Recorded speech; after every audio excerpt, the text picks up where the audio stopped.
بسم اللہ الرحمن الرحیم۔ السلام علیکم ناظرین، آج ہم اس ویڈیو میں حضرت محمد صلی اللہ علیہ وسلم اور حضرت عائشہ رضی اللہ عنہا کی شادی کا واقعہ بیان کریں گے۔ ناظرین، تو آئیں جانتے ہیں آپ صلی اللہ علیہ وسلم کی حضرت عائشہ رضی اللہ عنہا سے شادی کیسے ہوئی اور آپ صلی اللہ علیہ وسلم نے کس طرح کا خواب دیکھا تھا۔ ناظرین، ایک دن حضور اقدس صلی اللہ علیہ وسلم اپنے گھر میں آرام فرما رہے تھے۔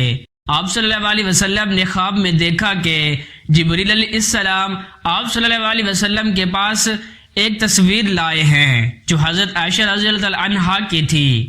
جبرائیل نے آپ صلی اللہ علیہ وسلم سے عرض کیا، یا رسول اللہ، یہ خاتون دنیا اور آخرت میں آپ کی زوجہ ہیں۔ آپ صلی اللہ علیہ وسلم نے جب اپنی بیوی کا چہرہ دیکھا تو آپ صلی اللہ علیہ وسلم نے خواب میں ہی ارشاد فرمایا، اگر یہ خواب اللہ کی طرف سے ہے تو ضرور پورا ہوگا۔ آپ صلی اللہ علیہ وسلم نے یہ خواب مسلسل 3 راتوں تک دیکھا۔ ایک دن حضرت محمد صلی اللہ علیہ وسلم گھر میں تشریف فرما تھے کہ حضرت عثمان بن مظعون رضی اللہ عنہا کی زوجہ حضرت خولہ بنت حکیم رضی اللہ عنہا حاضر خدمت ہوئی اور آپ صلی اللہ علیہ وسلم سے عرض کیا، یا رسول اللہ صلی اللہ علیہ وسلم، آپ دوسرا نکاح کر لیں۔ آپ صلی اللہ علیہ وسلم نے فرمایا، کس سے؟ حضرت خولہ رضی اللہ عنہا نے عرض کیا، بیوہ اور کنواری دونوں طرح کے رشتے ہیں، آپ جسے پسند فرمائیں۔ بیوہ تو حضرت سعدی بن زمان ہیں اور کنواری آپ کے قریبی دوست حضرت ابوبکر صدیق رضی اللہ عنہا کی بیٹی حضرت عائشہ رضی اللہ عنہا ہیں۔ آپ صلی اللہ علیہ وسلم نے فرمایا، دونوں جگہ جا کر بات کرو۔ حضرت محمد صلی اللہ علیہ وسلم کے یہ کہنے کے بعد حضرت خولہ رضی اللہ عنہا سیدنا حضرت ابوبکر صدیق رضی اللہ عنہا کے گھر گئی۔ اس وقت وہ گھر موجود نہیں تھے۔ ان کی بیوی حضرت ام زبان رضی اللہ عنہا نے بڑی عزت و احترام سے انہیں بٹھایا۔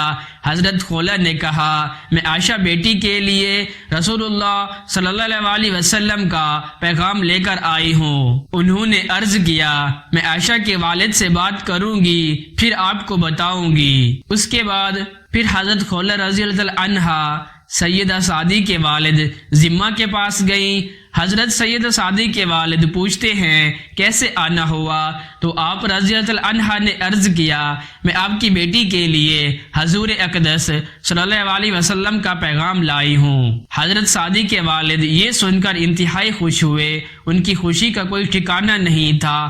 ناظرین، آپ خود سوچیں، جس کی بیٹی کے لیے حضور اقدس صلی اللہ علیہ وسلم کا رشتہ آئے، کیا اس انسان کی خوشی کا کوئی ٹھکانہ ہوگا؟ اس نے عرض کیا، میری بیٹی کے لیے اس سے بہتر رشتہ تو کوئی ہو ہی نہیں سکتا۔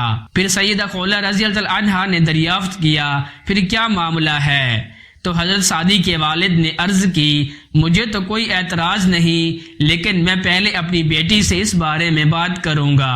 اس کے بعد حضرت سیدہ خولہ اٹھ کر حضرت سعدی کے پاس گئیں۔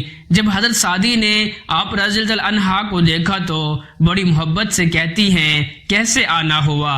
تو حضرت سیدہ خولہ نے عرض کیا، میں آپ کے لیے حضرت محمد صلی اللہ علیہ وسلم کا رشتہ لے کر آئی ہوں، آپ کی کیا مرضی ہے؟ تو حضرت سعدی نے جب یہ سنا تو ان کو اپنے کانوں پر یقین نہیں ہو رہا تھا، کیونکہ اس وقت ان کی عمر 50 سال تھی۔ اس کے بعد حضرت سیدہ خولہ رضی اللہ عنہا دوسرے دن سیدنا ابوبکر صدیق رضی اللہ عنہا کے پاس دوبارہ آئیں۔ حضرت ابوبکر صدیق نے کہا کہ میرا جو تعلق آپ صلی اللہ علیہ وسلم سے ہے، کیا اس سے رشتہ کرنا جائز ہے؟ کیونکہ عائشہ آپ صلی اللہ علیہ وسلم کی بھتیجی تھی۔ تو سیدنا خولہ رضی اللہ عنہا نے عرض کیا، میں حضرت محمد صلی اللہ علیہ وسلم سے پوچھ کر بتاؤں گی۔ جب وہ جانے لگی تو سیدنا ابوبکر صدیق رضی اللہ عنہا نے عرض کیا، ایک بات اور، میں عائشہ کے لیے زبیر بن معتم سے وعدہ کر چکا ہوں۔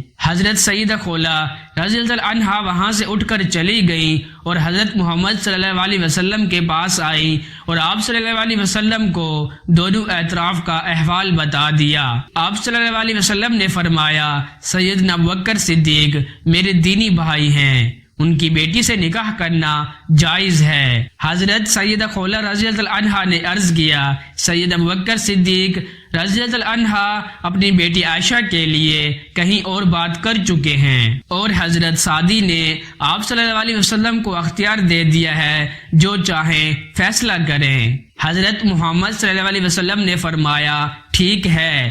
تو اس کے بعد آپ صلی اللہ علیہ وسلم کی شادی سیدہ سعدی بنت زماں سے ہو گئی، جنہوں نے آپ صلی اللہ علیہ وسلم کی بیٹیوں کی اپنی اولاد سے بڑھ کر دیکھ بھال کی۔ چند دن گزرنے کے بعد زبیر بن معتم نے خود ہی سیدنا ابوبکر صدیق رضی اللہ عنہا کی بیٹی سیدنا عائشہ رضی اللہ عنہا سے شادی کرنے سے انکار کر دیا، اور وجہ یہ بتائی کہ میں نہیں چاہتا کہ عائشہ کی وجہ سے میرے گھر میں اسلام داخل ہو۔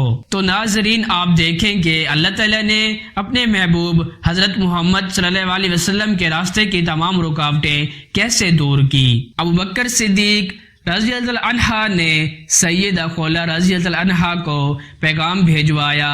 جب وہ آئیں تو ان سے کہا کہ زبیر بن معتم نے عائشہ سے شادی کرنے سے انکار کر دیا ہے، اب آپ جا کر حضرت محمد صلی اللہ علیہ وسلم سے کہہ دیں کہ جب چاہیں عائشہ سے شادی کر لیں۔ آپ صلی اللہ علیہ وسلم کی شادی سیدہ عائشہ صدیقہ رضی اللہ عنہا سے ہو گئی۔ مہر ادا ہو جانے کے بعد صحابیات کی ایک جماعت دلہن کے گھر پہنچی۔ سیدہ عائشہ صدیقہ کو دلہن بنایا گیا اور پھر اس کمرے میں لایا گیا جہاں انصار کی عورتیں سیدہ صدیقہ رضی اللہ عنہا کی منتظر تھی۔ انہوں نے بڑی محبت اور خوشی سے استقبال کیا اور کہا، تمہارا آنا خیر و برکت ہو۔ حضرت سیدہ عائشہ صدیقہ رضی اللہ عنہا کی رخصتی کا مہینہ اور سن ہجری کا دوسرا سال تھا۔ تو ناظرین، یہ تھا حضرت عائشہ صدیقہ اور آپ صلی اللہ علیہ وسلم کی شادی کا واقعہ۔ ناظرین، آپ لوگوں نے دیکھا کہ اللہ تعالیٰ نے اپنے پیارے محبوب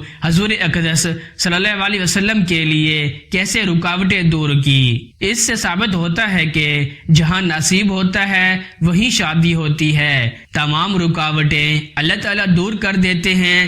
انسان کے نصیب میں جو لکھا ہوتا ہے وہی ہونا ہوتا ہے۔ اللہ تعالیٰ سے دعا ہے کہ اللہ تعالیٰ ہمیں صبر و استقامت فرمائے اور ہمیں سیدھے راستے پر چلائے۔ آمین ثم آمین۔